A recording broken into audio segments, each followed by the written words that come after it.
तो इस मानवा के शुरुआत में हमें एक हॉस्पिटल का सीन दिखाया जाता है, जहां डॉक्टर और नर्सेज एक लड़के को ले जा रहे होते हैं और वह लड़का हमारा हीरो होता है, जिसका नाम सियो होता है।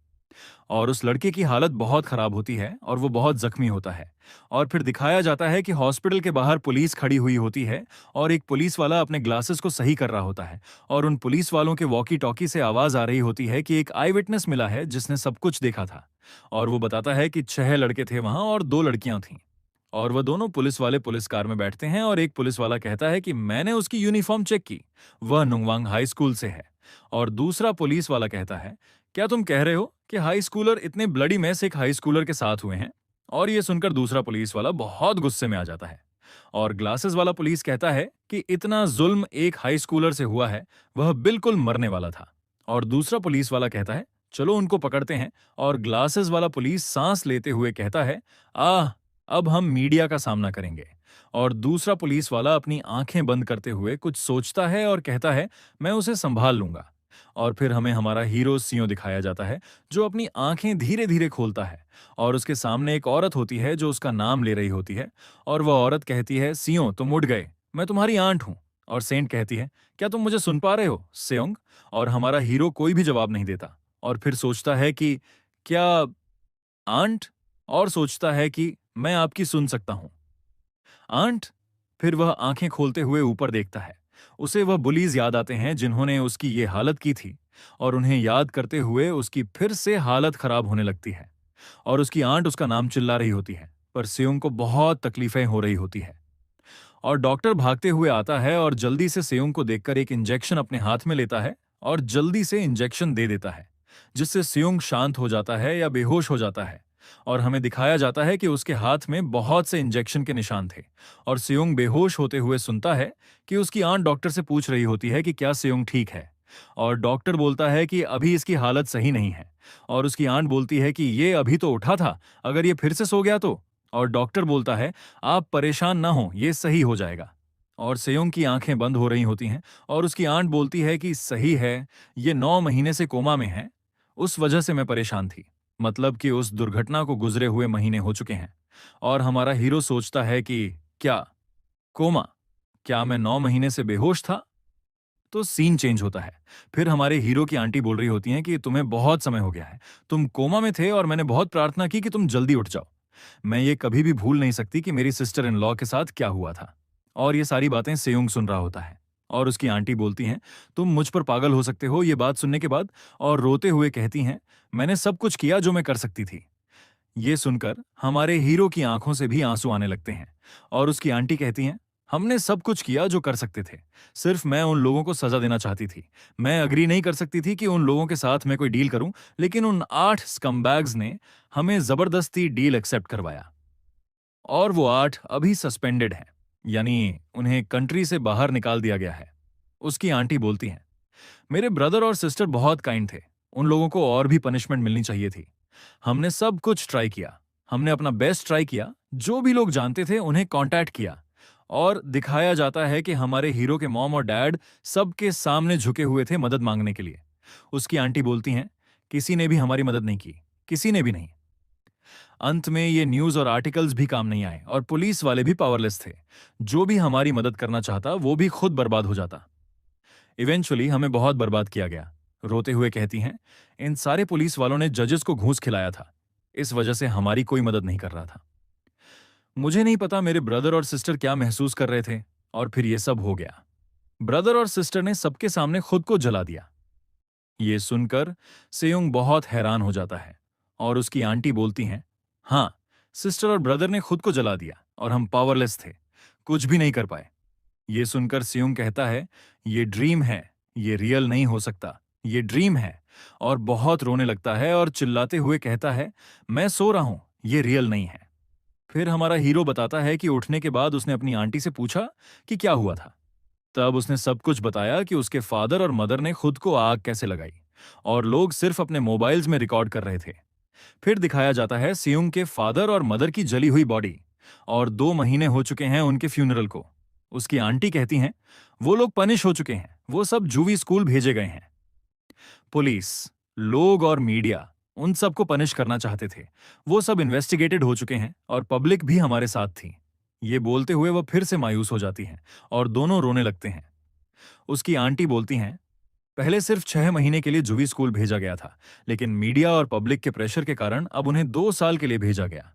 फिर उन लोगों के पेरेंट्स भी मीडिया के सामने आकर माफी मांगते हैं और कॉन्फ्रेंस भी करते हैं पब्लिक को अपनी तरफ लाने के लिए, लेकिन पब्लिक इतनी जल्दी उन्हें माफ नहीं करती। जब तुम्हारे पेरेंट्स की वीडियो गई और लोगों ने देखा तो सबने विटनेस किया और कहती हैं, जब तुम कोमा में थे तब प्रेसिडेंट भी आए थे। हमारा हीरो कहता है, मैं सिर्फ एक ऑर्डिनरी आदमी हूं, मेरे पास कुछ भी नहीं है, मैं कुछ नहीं कर सकता। और कहता है, मेरे पेरेंट्स की जान लेने वालों को कॉम्पेंसेशन देना पड़ेगा। फिर सीन चेंज होता है और हमें कोई आदमी दिखाया जाता है जो किसी के साथ हैंडशेक कर रहा होता है और कहता है, तुम पैसे ट्रांसफर कर सकती हो दूसरे दिन को। मजबूत शरीर वाला आदमी होता है और कहता है, अगर आपको कोई मसला हो तो आप मुझे बता सकती हैं। और वो औरत कहती है, सही है। फिर हंसते हुए पूछती है, क्या हम ओनर से मिल सकते हैं अगर हम ये कॉन्ट्रैक्ट कर रहे हैं? ये सुनकर वो आदमी हंसना बंद कर देता है और गंभीर होकर कहता है, आप ओनर से नहीं मिल सकती, आप हमसे उसके बिहाफ पर कांटेक्ट कर सकती हैं। वो औरत फिर भी कहती है, क्या मैं ओनर से जाकर बस हेलो कह सकती हूं? आदमी जवाब देता है, ओनर को लोगों से मिलना पसंद नहीं है। वो औरत कहती है, ठीक है। फिर आदमी कहता है, और एक बात, ये रिक्वेस्ट नहीं है, ध्यान रखिए कि आप फर्स्ट फ्लोर पर न जाएं, ओनर उसे यूज कर रहा है। औरत पूछती है, क्या फर्स्ट फ्लोर को लैंडलॉर्ड यूज कर रहा है? आदमी कहता है, हाँ, और मैं तुम्हें वार्निंग दे रहा हूं, तुम वहां नहीं जा सकती। फिर आदमी हंसते हुए कहता है, मैं दुआ करता हूं कि तुम्हारा टाइम अच्छा जाए। औरत कहती है, शुक्रिया। फिर सीन कट होता है और हमें रूफटॉप दिखाया जाता है, जहां सेयुंग अपने कंप्यूटर पर कुछ सर्च कर रहा होता है। वह ध्यान से कोई आर्टिकल पढ़ रहा होता है। फिर सेयुंग के मोबाइल में एक मैसेज आता है, लेकिन वो ध्यान नहीं देता। फिर से मैसेज आता है, लेकिन वो फिर भी कंप्यूटर पर ही ध्यान देता है। कुछ मिनट बाद कोई उसके दरवाजे पर जोर से दस्तक देता है और बाहर से आवाज आती है, जल्दी से दरवाजा खोलो। वो आवाज कहती है, 10 मिनट हो गए हैं, मैंने मैसेज भेजा था, तुमने रिप्लाई नहीं किया। हम आवाज देने वाले का शैडो देखते हैं, जो एक लड़की की तरह लगती है। सेयुंग जैसे ही दरवाजा खोलता है, तेज रोशनी उसके चेहरे पर पड़ती है, क्योंकि वो लंबे समय से घर से बाहर नहीं निकला था। वो लड़की अंदर आते हुए कहती है, यहाँ बहुत ठंड है, और पूछती है, तुम रूफटॉप पर क्यों रहते हो? ऐसे जगहों पर कोई नहीं रहता। वो कहती है, ओए सेयोंग, जल्दी से लाइट ऑन कर। सेयोंग कुछ नहीं करता। वो फिर कहती है, ओए सेयोंग, क्या तुम ब्लाइंड हो? जल्दी से लाइट ऑन करो। सेयोंग लाइट ऑन करता है। दिखाया जाता है कि उसका कमरा बहुत गंदा और अस्त व्यस्त है। लड़की देखकर कहती है, तुम यहां रहते हो इस हालत में? वो फिर कहती है, आज मेरी ब्लाइंड डेट है, तो जल्दी से मैं तेरा चेकअप कर लूं। वो पूछती है, क्या तुम्हारे पैर में दर्द हो रहा है? सेयोंग कहता है, थोड़ा सा। वो और भी सवाल पूछती है और हर बार वही जवाब मिलता है, थोड़ा सा। फिर आखिर में पूछती है, सर दर्द कैसा है? सेयोंग फिर से कहता है, थोड़ा सा। फिर वो लड़की सब कुछ लिख रही होती है। वो उठकर सांस लेती है और कहती है, तुम्हें पता है ना, तुम्हें ये सब बंद करना होगा अब। 2 साल हो चुके हैं। डॉक्टर और मैं अपनी लिमिट तक पहुंच चुके हैं। इसका मतलब है कि उस एक्सीडेंट को 2 साल या उससे ज्यादा हो चुके हैं। वो पूछती है, क्या तुम मेरी बात भी सुन रहे हो? सेयोंग कोई जवाब नहीं देता। वो अपने मोबाइल में कुछ टाइप करता है और उसी वक्त लड़की के मोबाइल में नोटिफिकेशन आता है। वो नोटिफिकेशन देखकर नाराज लगती है। वो कहती है, मैं ये सब पैसे के लिए नहीं कर रही, और गुस्से में कहती है, तुम बस यही रहोगे सारी जिंदगी? सेयोंग कुछ नहीं कहता। वो कहती है, अगर तुम स्कूल नहीं जा रहे हो तो बाहर निकलो, दूसरों से जाकर मिलो, और चली जाती है। कुछ देर बाद हमें फिर से दिखाया जाता है कि सेयोंग कंप्यूटर पर कुछ सर्च कर रहा है। फिर वो एक ऐप खोलता है, लेकिन वो ऐप एक्सेस नहीं देता और कहता है, प्राइवेसी का इश्यू है। सेयोंग तब कोडिंग करके उस ऐप में लॉगिन कर लेता है। फिर दिखाया जाता है कि वो उन लोगों की चैट पढ़ रहा होता है जिन्होंने उसे इस हालत में पहुंचाया। वो देखता है कि उन लोगों को बिल्कुल भी अफसोस नहीं है। फिर वो गुस्से में मोबाइल टेबल पर रख देता है, उठता है और जाकर सो जाता है। सोते हुए ऊपर देखता है, अपनी आंखें बंद करता है। फिर सीन में धीरे धीरे रूफटॉप दिखाया जाता है, फिर सिटी, फिर पूरा अर्थ, और एक स्टार जैसी चीज पास आती है। जब क्लोजअप में दिखाया जाता है तो पता चलता है कि वो एक सोर्ड है, जो सीधे सेयुंग की जगह गिरती है। सेयुंग की आंखें अचानक खुल जाती हैं उस धमाके की आवाज से। वो अपने बेड से उठता है और इधर उधर देखने लगता है, ये किस चीज का साउंड था? वो सोचता है, क्या ये चोर हैं? वो डरते हुए धीरे धीरे डोर की तरफ जाता है। उसे अपने दिल में हल्का दर्द महसूस होता है। उसके हाथ कांपने लगते हैं, लेकिन वो हिम्मत करके दरवाजा खोलता है। जैसे ही वो अंतिम लॉक खोलता है, उसके सामने बहुत तेज रोशनी होती है। धीरे धीरे वो अपनी आंखें खोलता है और देखता है, सामने एक सोर्ड खड़ी है जिसके चारों तरफ आग लगी हुई है। फिर हमें दिखाया जाता है कि हमारा हीरो उस सोर्ड के सामने होता है और उसे देख रहा होता है। उसे देखकर वो बहुत हैरान होता है और सोचता है, इतने बड़े सोर्ड यहाँ कैसे आ गए? और उसके दिमाग में बहुत से सवाल होते हैं। वह अपने सिर को हिलाने लगता है और सोचता है, क्या मैं हेलुसिनेशंस देख रहा हूं? फिर वह आगे बढ़ता है और उस सोर्ड के सामने रुक जाता है। उसे देखते हुए सोचता है, ये कैसे हो सकता है? इतने बड़े सोर्ड यहाँ कैसे आ सकते हैं? वह सोचता है, इस सोर्ड का नाम क्या है? क्या इसका नाम ज्वाइहैंडर है? गाइस, ज्वाइहैंडर 1500 से 700 के बीच में यूज होती थी, जो ऐसे ही बड़े सोर्ड को कहा जाता है। ज्वाइहैंडर ठीक है। फिर वह देखता है कि उस सोर्ड की हाइट उससे भी बड़ी है। वह सोर्ड के चारों तरफ घूमते हुए कहता है, लगता है कि ये इतने अंदर नहीं है। और सोचता है, शायद ये यहां स्टक हो गया हो। फिर वह सोर्ड को ध्यान से देखते हुए सोचता है, पर सवाल यह है कि ये यहां आया कैसे? इतने बड़े सोर्ड। वह पीछे सोर्ड की तरफ देखता है और सोचता है, रूफटॉप का दरवाजा भी बंद है, तो ये कैसे आ सकता है? फिर वह और ज्यादा सोचने लगता है।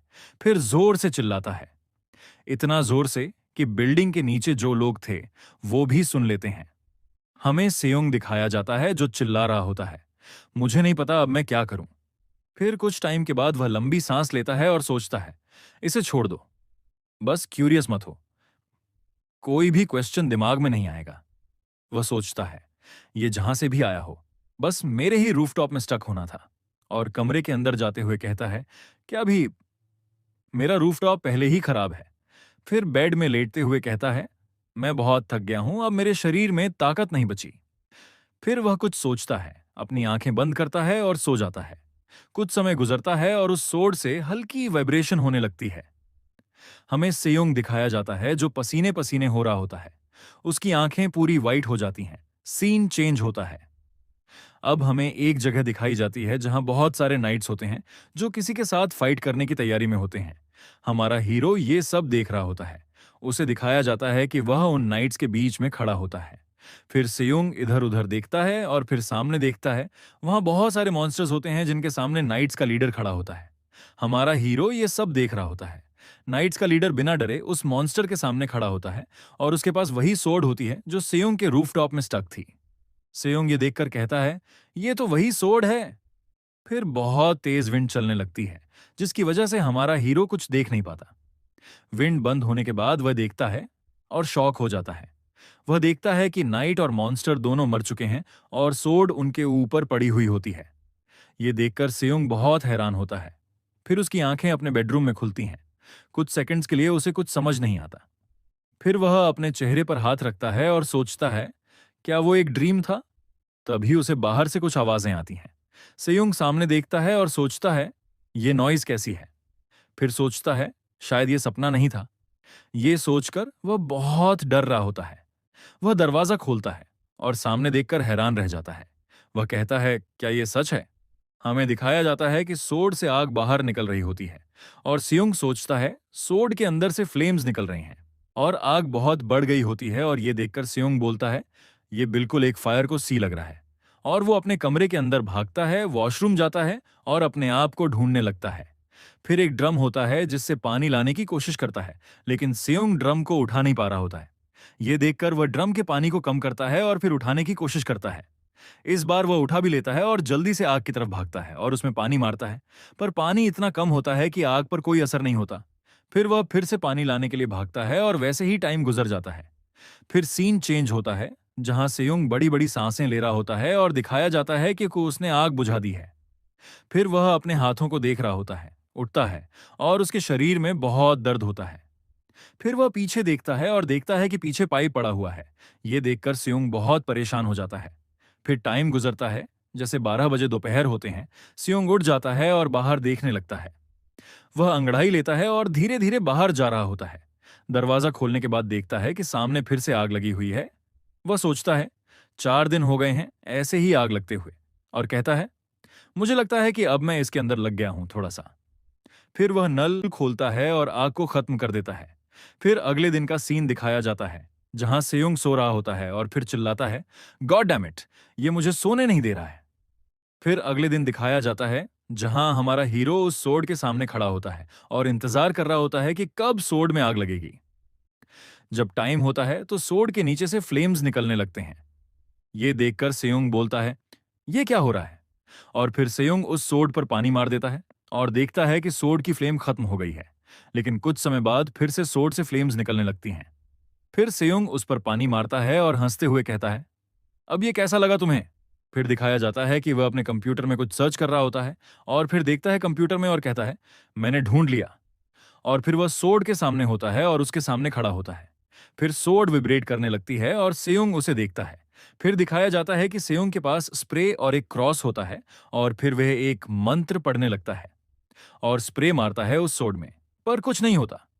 फिर तेजी से उसमें फ्लेम्स निकलने लगती हैं और ये सब सेयुंग देख रहा होता है और फिर और जोर से चिल्लाने लगता है और मंत्र बोलने लगता है। और फिर दिखाया जाता है कि वह सोर्ड के सामने होता है और उसके सामने मंत्र पढ़ रहा होता है। वह बहुत पसीने में होता है और देखता है कि सोर्ड को कुछ नहीं हुआ है। फिर वह स्प्रे को जमीन पर फेंककर उसे गालियां देने लगता है। जैसे ही वह स्प्रे फेंकता है, वह स्प्रे सोर्ड से टकराकर उसके चेहरे पर लग जाता है। फिर वह सोचता है, एटलीस्ट सारे दिन में आग नहीं लगी, मैं जलने वाला था उस आग में पहले। वह ऊपर देखता है और सोचता है, क्या मुझे ये शिट फिर भी करना होगा? फिर वह अपना सिर नीचे करता है और सोचता है, अब मुझे ये हर दिन नहीं करना है। और सोर्ड को देखते हुए कहता है, आज मैं इसको खत्म कर दूंगा। फिर वह सोर्ड के सामने खड़ा होता है और एक टूल बॉक्स निकालता है। वहां से वह हैमर निकालता है। सेयोंग उस हैमर को देख रहा होता है, फिर हंसता है और कहता है, चलो आज ये खत्म करते हैं इसको। वह एक पोज लेता है हैमर को फेंकने के लिए, एक लंबी सांस लेता है और सोर्ड को देखता है। फिर दौड़ते हुए सोर्ड पर हैमर से अटैक करने की कोशिश करता है। जैसे ही वह सोर्ड पर मारता है, हैमर टूट जाता है और उसके टुकड़े टुकड़े हो जाते हैं। ये देखकर सेयोंग भी बहुत हैरान हो जाता है। फिर वह देखता है कि हैमर का एक टुकड़ा पीछे की दीवार में घुसा हुआ होता है और सोर्ड को एक भी डैमेज नहीं होता। ये देखकर सेयुंग बहुत गुस्से में आ जाता है। वह कमरे के अंदर भागता है और कुछ देखने लगता है। कुछ समय बाद वह धीरे धीरे कमरे से बाहर आता है एक बेसबॉल बैट के साथ। फिर गुस्से से सोर्ड को देखता है और पूरी ताकत से अटैक करता है। जैसे ही वह बैट मारता है, भी सोर्ड को कुछ नहीं होता, बल्कि वह बॉल रिफ्लेक्ट होकर उसके चेहरे पर लगती है। सेयुंग नीचे लेट पड़ता है, अपने सिर पर हाथ रखता है और रोते हुए सोर्ड को गले लगा लेता है। फिर वह जमीन से उठता है और कहता है, क्या? तुम्हें आज मैं खत्म कर दूंगा। फिर वह सोर्ड पर हाथ रखता है और उठाने की कोशिश करता है, एक पोज लेता है और गुस्से में कहता है, सही है, आज बस इसे खत्म करते हैं। तभी सियुंग को कुछ फील होता है और सोर्ड से आग निकलने लगती है। हमारा हीरो सियुंग सोचता है, अचानक से ये आग कैसे निकलने लगी? अभी तो मिडनाइट भी नहीं हुआ। वह पास देखता है और सोचता है, ये आग कैसे निकल रही है? फिर वह सामने देखता है और देखकर बहुत हैरान हो जाता है। हमें एक सीन दिखाया जाता है जहां सूरज से आग निकलकर सोर्ड में आ रही होती है। ये देखकर हमारा हीरो बहुत डर जाता है। फिर हमें दिखाया जाता है कि वो फ्लेयर्स सेयुंग के पास आने लगते हैं और उसे चारों तरफ से घेर लेते हैं। वो फ्लेम सेयुंग के अंदर जाने लगती हैं। वह दर्द से चिल्लाने लगता है और फिर उसे सोर्ड की मेमोरीज आने लगती हैं।